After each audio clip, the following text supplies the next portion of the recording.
Greetings and salutations, my friends. This is Comic Book Hangover. My name is Scott, and here we go with the second half of October. Movies that I watched as part of my year-long movie marathon. Got a new, guess you could say, kind of a new setup.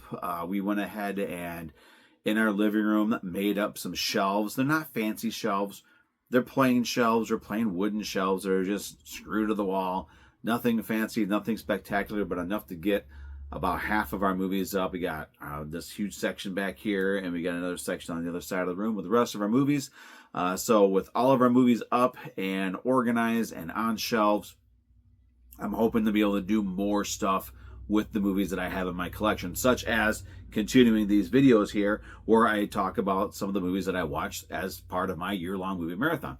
Also, I'm sure you saw at the beginning the little family video thing. This is my family video director's chair that I got from my store when we closed. It's been in storage for about 3 years now, and we moved storage units. I found it, so this is the official chair that I'll be sitting in while I do these videos from here on in. So let's just get into it. There's going to be there's one box set that I'm going to talk about at the end, but these are the other movies that I watched through the month of October, beginning with a sequel, Blu-ray, and that would be Dead Snow 2, which arguably has one of the squishiest endings I've ever seen in a movie. I mean, it really kind of brings a whole new meaning to the term moist ending.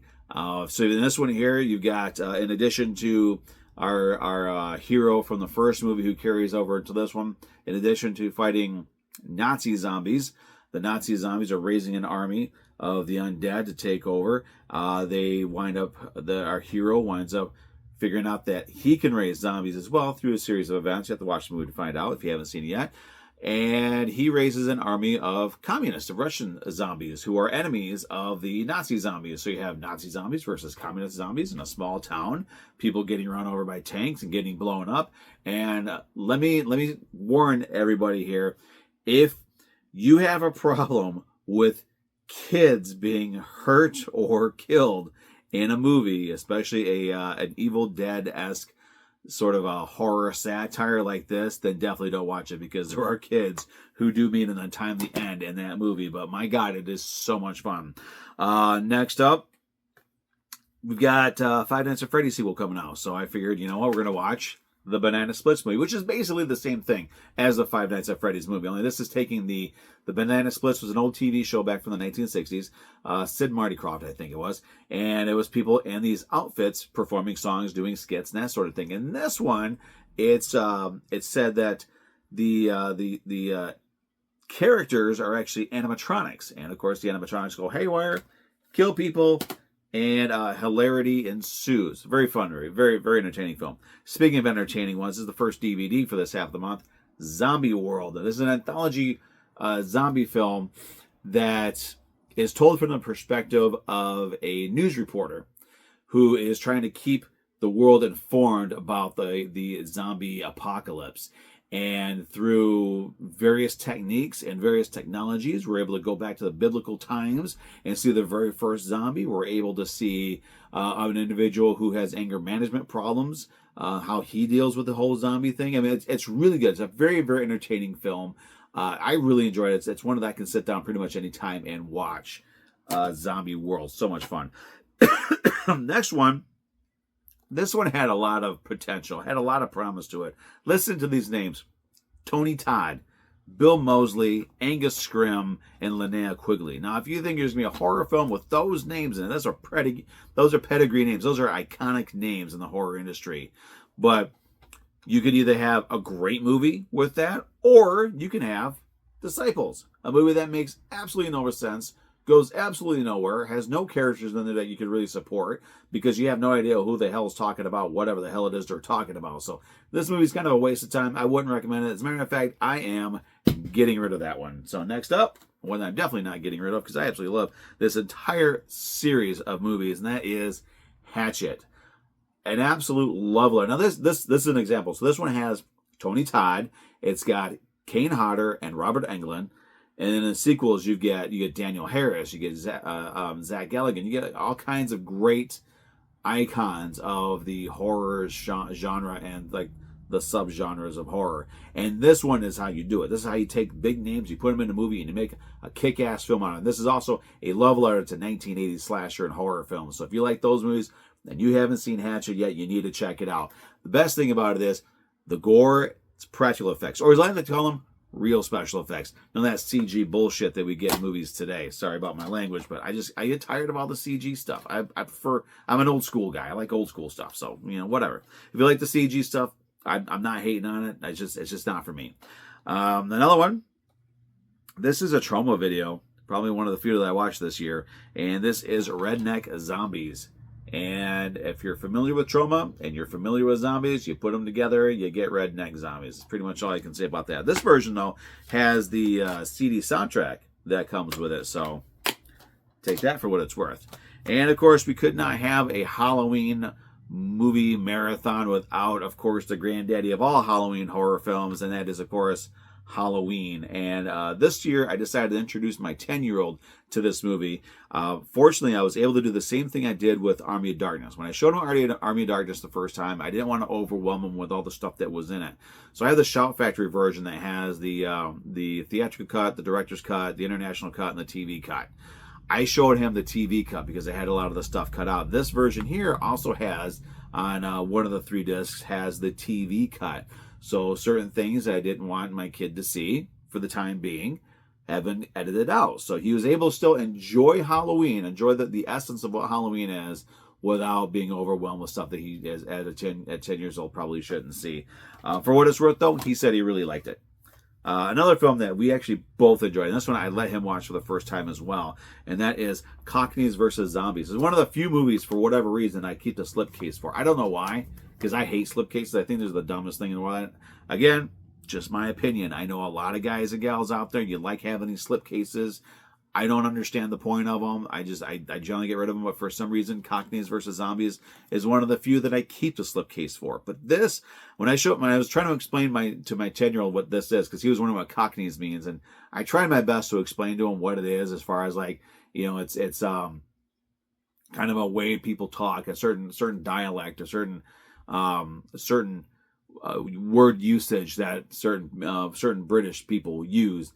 But I say basically it's fun way of swearing, a fun way of using and describing things while actually getting in trouble with it, because you really have no idea what the hell people are talking about. And also, Zombie Baby gets kicked into a sign. So he wanted to see it. He watched it. He loved it. I enjoyed it. Great movie. Another one that's a great movie that doesn't get as much attention as I feel it should is The Frighteners. Originally going to be a Tales from the Crypt movie, but because things happened, it became its own film. I think From Dusk Till Dawn was another one. So we had Demon Knight, which was a great movie. We had Bordello of Blood, which was made, and then we had some other ritual or something like that somebody lost a bet and they had to make. But Frighteners and From Dusk Till Dawn were supposed to be part of the Tales from the Crypt Presents family of films, but they became their own things. Of course, From Dusk Till Dawn is a big franchise. Frighteners, not so much of a big franchise, but still a great, fun little film. Not a whole lot in it that is that you would say is inappropriate for kids. At least nothing that they would understand. I really enjoyed it. I still enjoy it. My kid, he hasn't watched that one yet, but he is going to watch that one very soon. Digging into my DVD collection, we got Deadheads, another zombie film. I love my zombie films. And this one here, it's sort of like... you got zombies that know that they're zombies and they are fully aware of everything. They're not going after and eating people. You've got your one main zombie. Who is it? This guy here. He's trying to figure out how he died and try to get back to his girlfriend, his fiance, or whatever. And it turns out to be this big, huge government conspiracy. There's a lot to it, actually, for being sort of a throwaway zombie comedy film. But there's a lot to it. Some great special effects. Very fun characters all the way around. Just an entertaining film. This is one I hadn't watched since I bought it, and I think I bought this one forever ago from Family Video, and finally watched it again, and very, very much enjoyed it. I'm almost done here, but I'm sure you've noticed there's a lot of the mainstream horror films that everybody watches around Halloween time. I try to stay away from those. Now, I do watch Halloween. I do watch, a few Friday the 13th, Texas Chainsaw Massacres, but I try to stay away from stuff like your Hellraisers and your Child's Plays and that sort of thing, because I've got so many different horror films that just kind of sit there all year long. I want to give them a moment to shine. There's a lot more that I wish I could have watched, didn't get around to it, but I still have a couple more, like 2 months left for my movie marathon, so I may still get into them. I'm not the kind of person that's only going to watch horror films around Halloween time. I do also like watching them around Christmas time, because when I worked in a mall, I got so sick and tired of the music and the cheer and the bright colors that I just needed to watch a movie where people are getting slaughtered, just kind of balance out my emotions. But that said, let's finish this up. Next one is a foreign film. This one is actually, it's dubbed in subtitle, and I really liked it. Another Shaun of the Dead sort of homage cover there. It's Juan of the Dead. And in this one here, zombie apocalypse hits Cuba. And of course, Cuban leadership, being the great people that they are, fully keep insisting that no, there's nothing wrong. We got it under control. They're not sick people. They don't even want to say zombies. They're saying they're dissidents. They're pro-American dissidents or whatever. And Juan and his group of friends, they know what's going on, and they're just trying to survive. And then Juan decides, hey, we can make some money off of this. But super fun film. Great moments in it. And yeah, that's pretty much it. So the last one that I checked out, actually, I have this too. I want to show this off. The next one I watched, almost done on my list, is Rubber, about a killer tire. But there's much more to it than just a killer tire, because this is a very meta film. So while you are watching the movie, there are other people watching the movie. So you were kind of watching people watch the movie, and they become part of the movie. And then there's the tire, and there's all these layers, and it's just so much fun. And this one here, this kind of explains a lot of films as well. At the beginning of it, there's a gentleman who comes out, and he's like, why does this happen in this movie? Why does this happen in this movie? And the answer is simple, just no reason. Things happen for no reason. You just accept it and deal with it. But I got this, and also with this, it came with this lenticular thing here, which I always thought was kind of cool.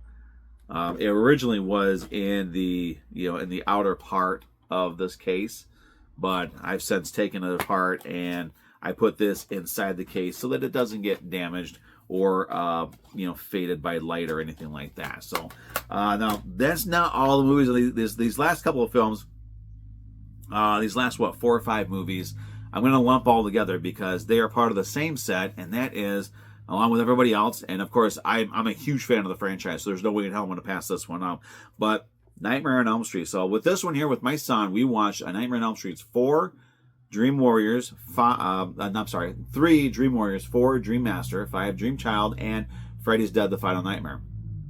I have not watched New Nightmare yet. Now I do want to say, these movies, they look great on 4K. I've had these movies on pretty much every format except for Laserdisc. I had a VHS individual releases. I had VHS box set. I had DVD individuals, DVD box set. I still have I have the Steelbook 4K that came out earlier this year. I have the Blu-ray set as well that I'm going to be keeping because there's special features on that that are not on this, including a couple of episodes of Freddy's Nightmares, the Nightmare on Elm Street TV series. Now, I've heard a lot of people talk about how great this series is, and the movies, if you're talking about just the movies, yes, it's great. These movies look fantastic. It was nice to see them all nice and clean. I remember the first time I watched it on DVD after upgrading to Blu-ray, or before I upgraded to Blu-ray, when I had VHS and went to DVD, I thought they were gorgeous. But then we got Blu-ray and brought a tear to my eye. Then I watched them on 4K, and not as much of a difference. I'm one of these people, I don't really see much of a difference between Blu-ray and 4K, but there were certain things about this one, because I know these movies so well, that I did notice that I hadn't noticed before. The 3D in Freddy's Dead: The Final Nightmare was marginally better than the Blu-ray version. My son enjoyed it, actually. He was able to see a 3D movie for the first time, or a part of a 3D movie for the first time. So he really enjoyed that. I think 4K 3D works better than Blu-ray 3D, though, at the end of the day. Now, as far as like everything else besides the movies go, I'm glad I bought this one and I didn't splurge for the Steelbook edition, even though I wanted those individual cases with the original poster art on them. Not worth it. Absolutely not worth it. The menus are boring. The artwork on the menus are carry over from the DVD and the VHS release. The box art carries over, and there's your menus. No new special features that I could find at all. And as a matter of fact, there are special features on a Blu-ray that they're not on this at all.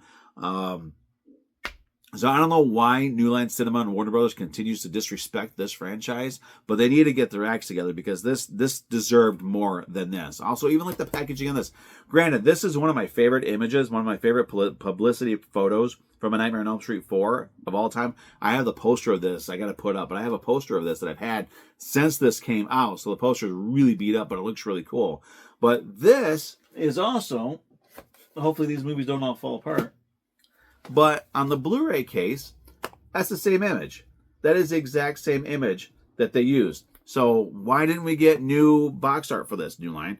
What is going on, Warner Bros.? If it wasn't for this movie, we wouldn't have had Lord of the Rings, which to me, as boring as I find those movies, that's not a bad thing. But we would not have those iconic films. We would not have that entire trilogy and all the spin-offs and the TV shows and everything if it wasn't for this one.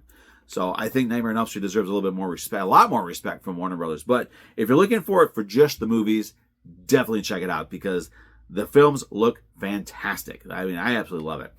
So there you go. Those are the movies that I checked out for the second half of October. That wraps up the Halloween horror film portion of the year. I will be watching more horror films, like I said, especially when we get closer to Christmas, because all the the continuous cheer and goodwill and all that stuff. It's like I need some violence to sort of counterbalance that. But that said, I hope everybody had a great Halloween. We're gearing up for Thanksgiving. We're going to have another one of these videos popping up here pretty soon. But keep watching movies and keep enjoying what you got or something. I don't know. I don't know what to say at the end of these movie videos. So I'm just going to say, see you later. See you next time. Bye.